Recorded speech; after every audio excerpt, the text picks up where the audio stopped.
What's up, Chelsea fans? Thanks a lot for tuning in. And today I'd like to speak about the latest match where Chelsea beat Aston Villa 2-1. It's a bit of a late video. I was supposed to film it yesterday, but didn't happen. Donning my Greek shirt from my time in Greece, which was lovely, by the way. And let's get going. Let's talk about that match when Chelsea were caught off guard. Aston Villa led 1-0 and then we went back to win it 2-1. So the match was pretty nervy in the first half. I mean, I thought we dominated the match in terms of possession, but we didn't do enough in terms of penetration. Hence why the shot from Mason Mount kind of opened things up, forcing the Villa defenders coming out a bit more to create more pockets of space in behind.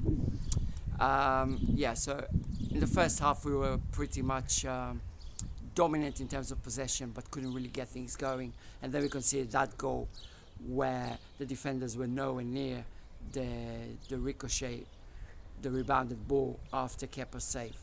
If you look at the image from, there is a very, very nice image that captures this. After Kepa's save, you can literally see all Chelsea players are so far away from the goal, including Christensen, who should have pedalled back, including Rudiger, obviously. There was just no one to be found. Only 3-4 Villa players preying on the open mouth goal. So that was really horrid defending from Chelsea, absolutely terrible. And we really need to improve in defensive end if we have to compete with the likes of Man City, Liverpool. Second half was better in that we obviously got the 2 goals in the space of 2 minutes. So that was nice. But we really need to improve, to convert more chances and to create more chances as well, because while we did miss a few, we did not create nearly as many as you would have expected us to do against a side like Villa, in a relegation battle. And eventually though we came up with a 2-1 victory, and some moments of nice passing. Aspilicueta did really well to bag 2 assists, and things went our way. And then there was a scary moment right at the end of the match where Villa could have equalised to 2-2, and that was a really scary moment. Again, Christensen was kind of shaky, but Rudiger covered the offensive Villa player quite well to force him to shoot wide. On we go now to player ratings. These are my ratings. Obviously, no one is going to have the perfect ratings because, we all have our own opinions, so please bear that in mind. But from what I saw, these are my ratings. That's my opinion on the performance of each and every Chelsea player. So let's start with Kepa. Kepa was under scrutiny in recent times for not being good enough for Chelsea, and rightly so. But I thought he was really solid against Villa. He had a couple of good saves, and that's why I will give him a rating of 7. I won't be using halves, so 6.5 would be more adequate, I think, but I'm not going to use that. I'm just going to use 6, 7, 8, etc. So Kepa, 7. Aspilicueta on the right hand side. Aspi was absolutely outstanding. I mean, really, both in terms of leadership, work rate, 2 assists to his name. Fantastic. Great defensive work. Absolute top class. I rate his performance as 8 out of 10. Left side, Marcos Alonso. I wish I could say the same about him, but his performance was very lackluster. He did have some good defensive interventions, but he wasn't as influential in the offensive side, which is strange to say about him because that's usually his forte. And that's why I give Alonso only a 6. In defense, Rudiger. Well, Rudiger was okay. He wasn't great. He did have that moment when he lost the ball, and some moments where he could have defended better. But in general, it wasn't terrible. So I'd score him 6 out of 10. Christensen. Well, the thing with Christensen, his defensive work really deserves a 5 out of 10. The goal when Villa scored the first one, he was nowhere to be seen. When he should have pedaled back and been in the mix for getting that ricochet ball after Kepa's save, it was nowhere to be found, nowhere to be seen. So, and that, as well as the aforementioned late chance from Villa when he should have really been more present in stopping the Villa offence from getting into that chance. So I thought that Christensen was poor defensively. Having said that, his passes from the back, I think Nini FC from Blue Lines TV, really like the guy, by the way, great channel, Blue Lines TV. I think he made a really excellent point about his passing from the back. I agree 100%.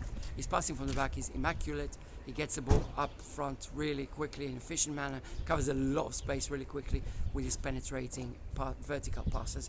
Absolutely world class in terms of his passing display against Villa. But the problem is obviously from a central defender, what you need from him first and foremost is to defend. He didn't do that very well at all, and that's why I would give him 5 for the defensive work, 7 from the passing work, the build-up play, and so on average I'd give him a 6 out of 10 as well. In midfield, well, we were missing Jorginho, and Billy Gilmour was left on the bench. So let's talk about the defenders that did play. Well, we had Kovacic. Kovacic did okay. It wasn't really bad, but I thought his performance wasn't that special, so I'd give him a 6 out of 10. He didn't do enough. He didn't create too much. Had one shot off target, which was kind of nice. The attempt was nice, but didn't really do too much to justify getting a 7, I think. So I'd say 6. It's just about right. I mean, 6 score in football generally means you don't really do anything too wrong, but nothing too bright either. Kante, on the other hand, was fantastic, absolutely formidable. He got to every loose ball, was at the end of every Villa attack, stifling the advance on the Chelsea goal. He was really, really good.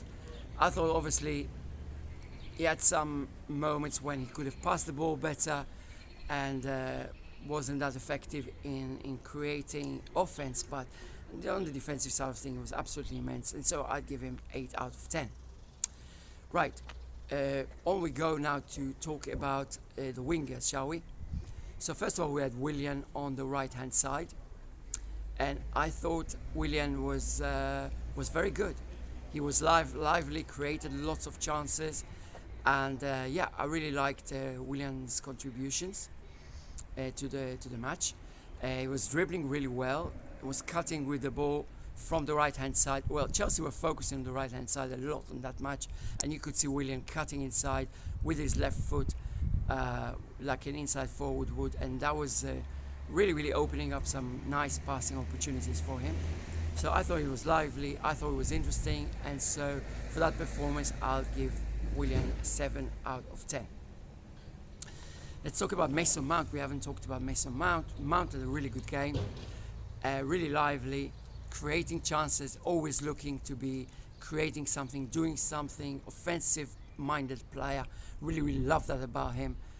He did really well. That shimmy, penetration play on the right-hand side, and shimmy as he was passing the ball across the mouth of the goal for Ruben Loftus-Cheek, just to miss it by a few centimeters, really, a few inches. And I thought Ruben, we'll talk about Ruben in a second. But Ruben was really close to getting to the end of that ball. But Mason Mount, what a play, immense play. And his shot on goal from far was really, really good one to open things up, force the Villa defenders to come out. And I thought he was very lively, very good. I'd give him 8 out of 10 as well. So I really thought Aspi and Mount and Kante were our best players during the match against Villa. We're going to see what happens against City. Obviously, that's a completely different story. All right, and let's talk about Ruben Loftus-Cheek, because that was his first performance in a while. I think it was like over a year since he wore a Chelsea shirt starting for Chelsea. He had a few cameos, but they were off the bench, and he had a really, really long layoff, long injury, but seemed to have recovered from it really well. I was really pleased for the lad to get a start, and I don't think he did too well. He wasn't brilliant or anything, but okay, it's his first match after a while, and had he got into that at the end of that ball from a Mount, it would have been a very nice goal and we would have scored 7 out of 10. His performance 7 out of 10. So with that said, I think I'll give him 6 out of 10. I think he was okay. It wasn't bad, but he wasn't as dominant as you expect a player of his abilities to be, and I'm sure he will be really, really crazy good for Chelsea in the future. And finally, we talk about Tammy Abraham. I mean, when we talk about starters, Tammy Abraham actually came off the bench. I should talk first about Olivier Giroud. So Olivier Giroud had some nice plays. One criticism I often make about Giroud is that sometimes he needs like the perfect ball to score and the perfect ball to be present. This time, however, he seemed to be more forcing things to happen, making things to happen, showing his willpower, which I like to see from him. And he had a very nice finish as well with the back to the goal. We really got to say that the Villa defense was nowhere to be seen. I mean, I'm sure John Terry was like going wild when he saw, in a bad sense, when he saw his defense, the Villa defense, just in shambles, really. But other than that, I mean, still very good finish from Giroud, with his back to the goal, turning around and hitting it well. And so I'll give him 7 out of 10. Now for the subs, yeah, Tammy Abraham was, well, he wasn't given enough time to really show his ability, I think. So in a way, we could even just keep rating him at all. But for what it's worth, he didn't put a foot wrong. He didn't do something too amazing either. He just didn't have enough time, I think. I really, really like Tammy Abraham's game, but I think he needs some time to make an impact and not just 12 minutes. But I understand the sub, and actually I think it was cool that he's given this gradual return to the play, to the fold after Timo Werner's signature, so that we don't put too much pressure on the lad. So I'd score 6 out of 10. I score his performance at 6 out of 10. And let's talk about the other subs. We had Reece James, where Reece James again didn't have enough time to make an impact. It wasn't his best performance ever, but wasn't too bad, so 6 out of 10 as well. And finally, we'll talk about Christian Pulisic. So Captain America, what an impact, great impact on the match. Not just the goal, but also trying to make things happen. I actually thought he made a bad pass before the goal, but I really liked it nonetheless because he was trying to make things happen, and that's what's so nice about it. You don't just make the perfect pass backwards to play safe. You actually try and create something, so you're going to make some bad passes. So I like this aggression from him, trying to really shift play and make it more favourable for Chelsea FC, and he did that. And the goal, just a great late arrival in the box after like a few Chelsea players had missed the cross from Aspilicueta, which was a delightful cross, by the way. And Christian just got the back of it and hit it really well. Well, actually, not as well as he would have liked. He would have liked to catch the ball, well, in a more full, balanced way. But still, he hit it well, considering he came from running from deep. It's hard to keep your balance with the ball being so fast and coming down, so it's such an angle. But so I thought he did well technically with that goal as well, and his positioning was great. So 7 out of 10 for Christian Pulisic. So that's it about the match against Villa. I'll be making another preview of the match against Man City, which is on Thursday, which is going to be a completely different affair. I really, really hope we're going to see Billy Gilmour feature in that match, but if we don't, I mean, it is what it is. I understand that he still has to earn his place in the starting 11, but that performance that we all remember from 3 months ago against Liverpool was absolutely world class, and I can't wait to see the lad back in the fold, back in the mix, playing for Chelsea FC against the top sides like Liverpool, like Man City. It would be amazing if Frank Lampard lets him start the match. Absolutely, just to see how well he copes with a side as strong as City. Alright, so with all that said, thanks a lot for tuning in. I really appreciate your support. Like, subscribe if you like this video. It really, really helps the channel grow. And until the next time, I'll be seeing you in the very next video. Cheers, have a good one. Bye.